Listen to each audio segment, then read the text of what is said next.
Ah, Gondwa, a place full of opportunities. You can meet friends and foes alike. Well, mostly foes, but you get what I mean.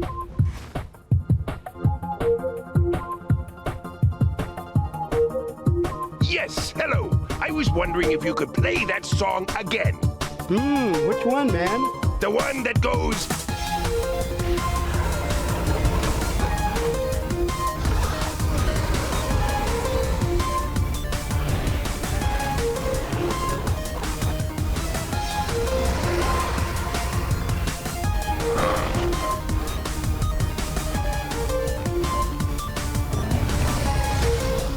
You know, lately I've been pretty unlucky with my styra. I'm lacking quite a lot of growth. I died so many times. Eventually, I was so desperate for a trophy that when I encountered a Spinosaurus in Burnt Forest, I just had to try my luck. Well, maybe luck is a little bit of an understatement because I do have some sort of plan. Now, let me get one thing clear. As a styra, you have no realistic chance at actually killing a Spino because it can simply retreat into the water. But as long as the Spino is doing the mistake of not taking me seriously, I can deal some serious damage. So here's my plan. During phase 1, my goal is to bait out the Stomp. As long as the Spino has no cooldown on this move, I absolutely cannot go in for a charge and need to keep a healthy distance. This Spino is actually trying to bait me here. Hey, I thought this is my job.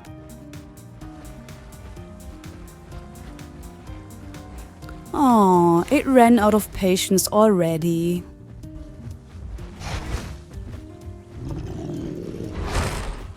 Once the Spino uses its Stomp, phase 2 comes into play. During this phase, I aggressively attack and get as much bleed and damage in as I can. Phase 2 lasts around 30 seconds, which is the duration of the Stomp cooldown. And because the styra charge also has a 30-second cooldown, I can use my own CD as an approximation of the Spino's CD. Well, once the 30 or so seconds are over, it is back to phase 1 again.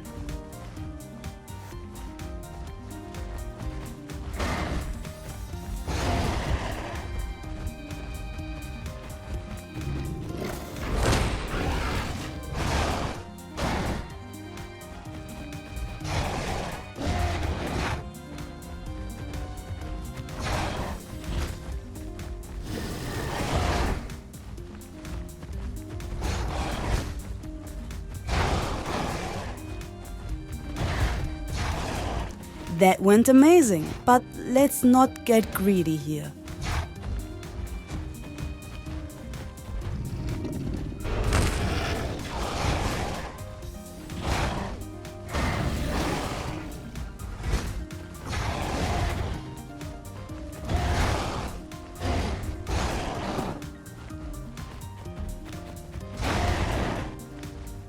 I think it should be obvious by now why I said earlier that I have no realistic chance at killing this thing. I do believe that what I'm doing right now is a winning strategy, but unfortunately it only really works because this Spino is still not really taking me seriously. Which is a little surprising if I'm being honest, because I believe that I have established myself as a worthy opponent, even though I'm kind of small. But I am proving to be very patient and persistent, which usually should ring some alarm bells and force this Spino back into the ocean. Well, maybe the Spino is still not taking me 100% seriously, because it still thinks it's just one successful stomp away from winning. And to be fair, this is kind of correct. A single stomp wouldn't kill me in one, but it would put me in rage for its bite and claw attacks to finish me off, basically ending the fight as I am forced to retreat.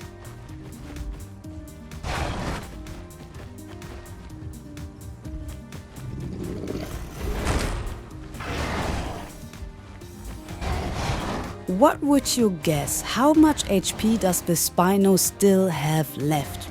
80%? 60%?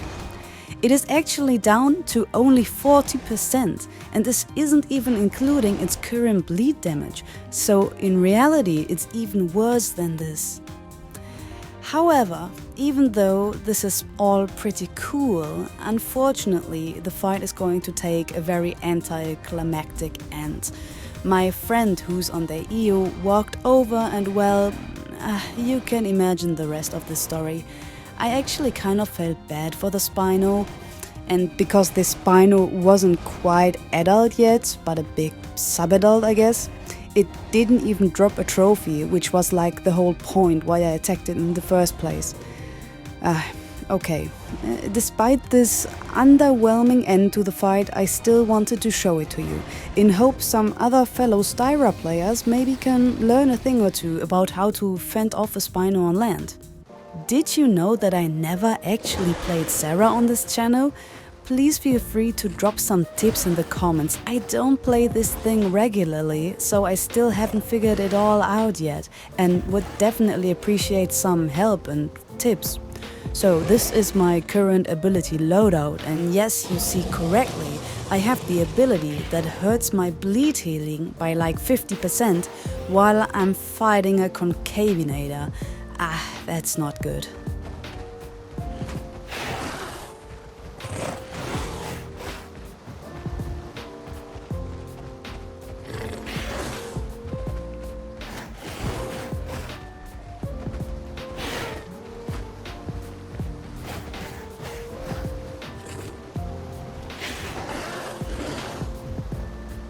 Dear Lord, look at this bleed damage.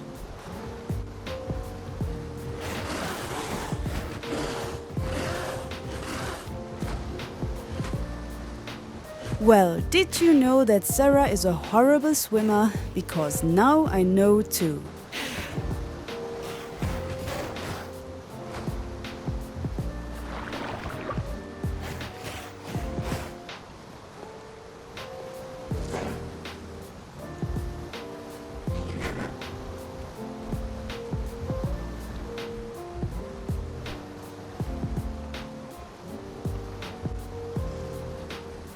Also, for the longest time now, I really wanted to do a dedicated video about Kentro. It is very strong, but more importantly, very fun to play right now.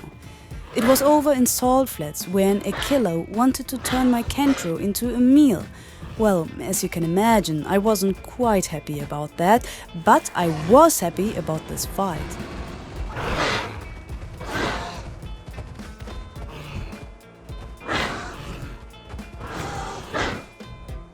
The Achillo did some real good damage to me, but now it's time for Achillo to do what Achillo usually does: jump on rocks when things go south.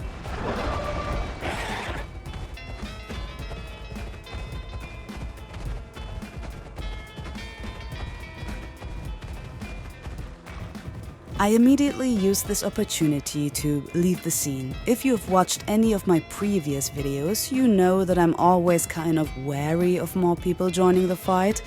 Interestingly enough, when the Achillo saw me running away, it convinced it to continue the pursuit. And its persistence is increasingly concerning to me.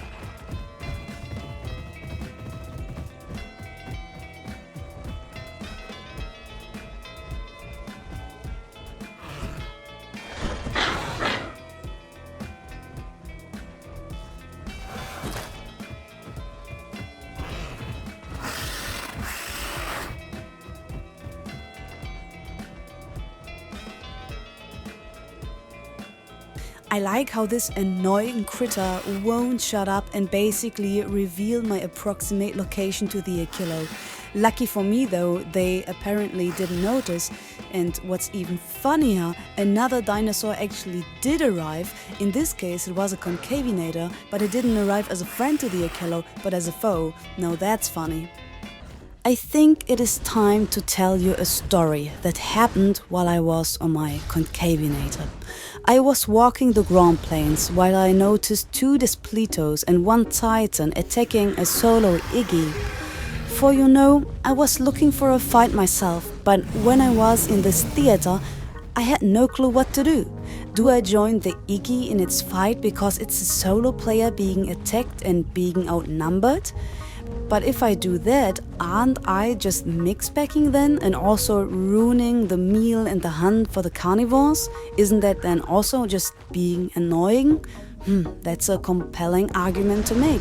So should I instead join the carnivores effort and go in too?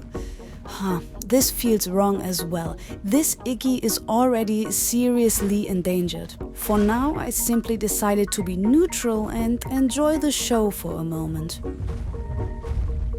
I mean, put yourself into the shoes of this Iggy for a moment. You're alone, low on health, attacked by a group with a lot more firepower than you do. They're also faster and have more stamina, so it looks really bad. This Iggy is so desperate it made a gamble. It gambled on the fact that I, the Concavenator, would not attack it while it's crossing the river. Keep in mind, this Iggy has no clue who I am or what my intentions are, and also has no reason to trust me.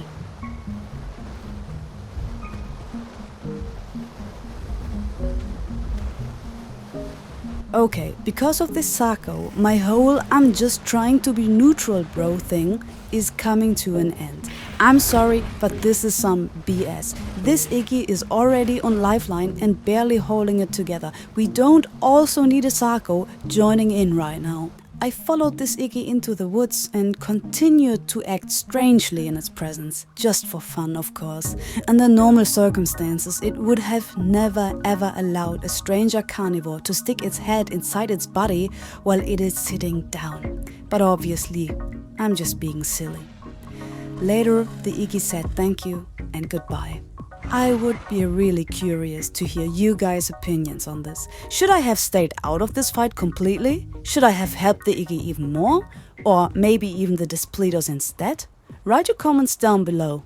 Well then, thank you for watching. We are coming to an end of this video. And also, thank you for being patient with me. I know I haven't uploaded within the last 2 or even 3 months.